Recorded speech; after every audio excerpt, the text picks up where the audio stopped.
강민호의 어깨를 나누는 푸른 피위 부활. 박세혁. 삼성 라이온즈의 새로운 안방 수호신 될까?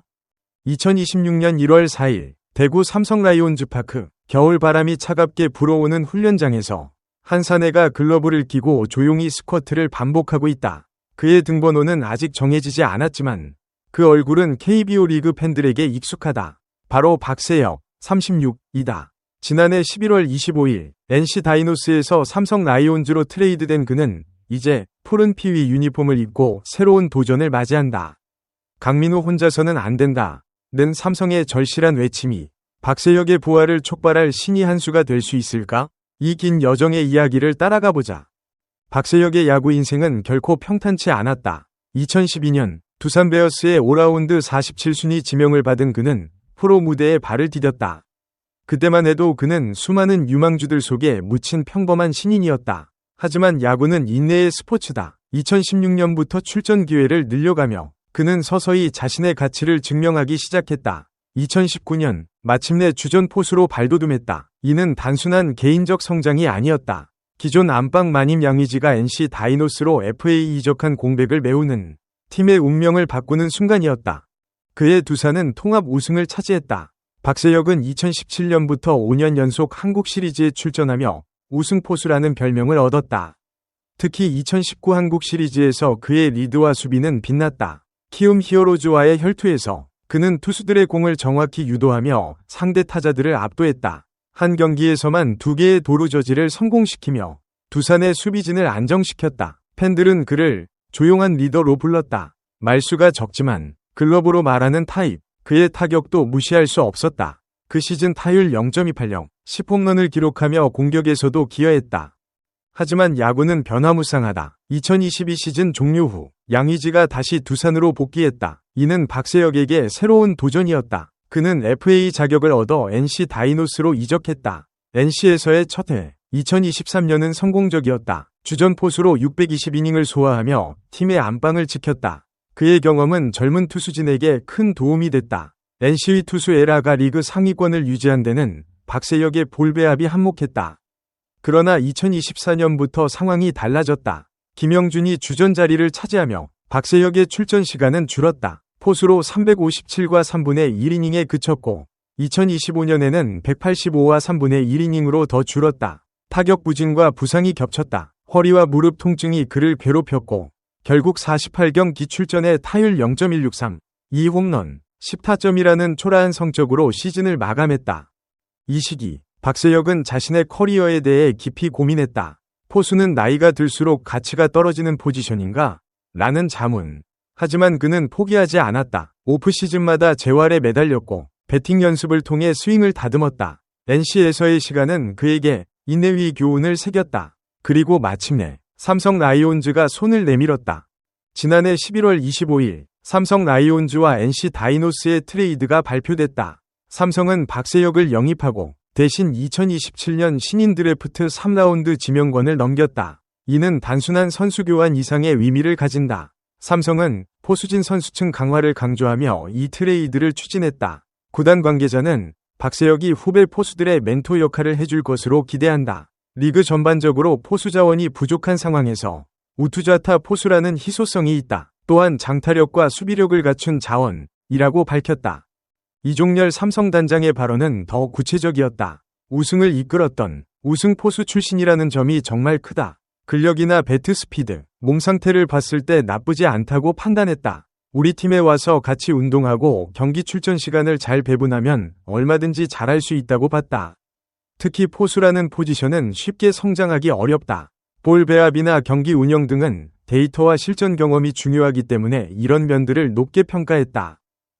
삼성의 주전 포수는 여전히 강민호다. 1985년생인 그는 지난해 12월 28일 내부 FA로 2년 최대 20억 원, 계약금 10억 원, 연봉 3억 원, 연간 인센티브 2억 원의 잔류 계약을 맺었다. 이는 삼성과의 10시즌 연속 동행을 의미한다. 강민호는 KBO 리그의 살아있는 전설이다. 통산 300홈런을 넘어선 그는 수비와 공격에서 여전한 위력을 발휘한다. 하지만 나이는 속일 수 없다. 지난해 그는 120경기 출전에 그쳤고 피로 누적으로 인해 후반기 성적이 떨어졌다. 강민호 혼자서는 안 된다는 평가가 나오는 이유다.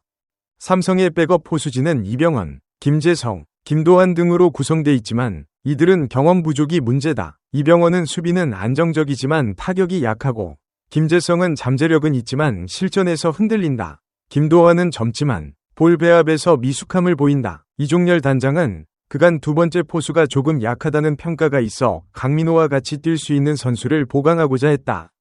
강민호와 함께 경기력을 보완하고 시너지 효과를 낼 선수로 박세혁을 영입한 것이다. 라고 설명했다. 이 트레이드는 KBO 리그의 트렌드를 반영한다. 최근 리그에서 포수 자원은 희귀하다. 젊은 포수들의 성장이 더디기 때문에 경험 많은 베테랑을 영입하는 팀이 늘고 있다. 삼성은 이 점을 노렸다. 박세혁의 우투좌타는 좌완투수 상대에서 유리하고 그의 장타력은 벤치에서 대타로 활용할 수 있다. 수비적으로도 그는 프레이밍, 공을 스트라이크로 만드는 기술이 뛰어나다. 지난해 그의 프레이밍 지수는 리그 평균 이상이었다. 박세혁이 삼성에서 부활하려면 몇 가지 과제가 있다. 첫째, 건강관리다. 지난해 허리와 무릎 부상으로 고생한 그는 재활 프로그램을 강화해야 한다. 삼성의 메디컬 팀은 이미 그의 몸 상태를 점검했다. 근력이 좋고 배트 스피드가 유지되고 있다는 평가다. 하지만 포수 포지션은 신체적 부하가 크다. 하루에 150개 이상의 공을 받는 일상이니 로테이션 관리가 필수다. 둘째, 타격 회복이다. 지난해 타율 0.163은 그의 최저 기록이다. 원인은 스윙 메커니즘의 변화와 부상 후유증.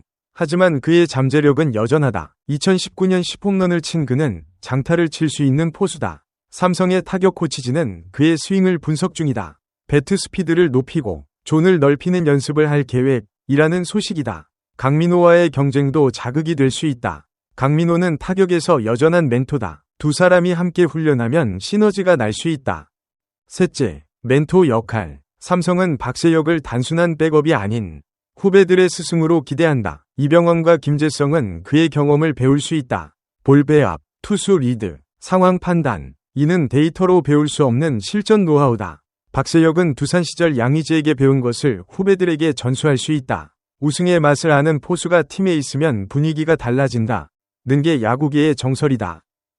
KBO 리그의 포수 역사에서 이런 사례는 많다. 예를 들어 진감용은 롯데 자이언츠에서 베테랑으로 후배들을 이끌었다. 강민호도 삼성에서 그런 역할을 해왔다. 이제 박세혁이 그 바통을 이을 차례다. 그의 부활은 삼성의 포수진을 최강으로 만들 수 있다. 삼성 라이온즈는 최근 몇 년간 우승 문턱에서 좌절했다. 2021년 한국 시리즈 우승 이후 팀은 재건기를 거쳤다. 젊은 투수진의 성장이 눈에 띄지만 포수진의 안정화가 숙제였다. 박세혁의 영입은 이 퍼즐의 한 조각이다. 구단은 푸른 피 수혈이라고 표현했다. 이는 단순한 비유가 아니다. 박세혁의 푸른 경험, 두산과 NC에서의 우승 DNA, 이 삼성의 피를 새롭게 할 수 있다는 의미다.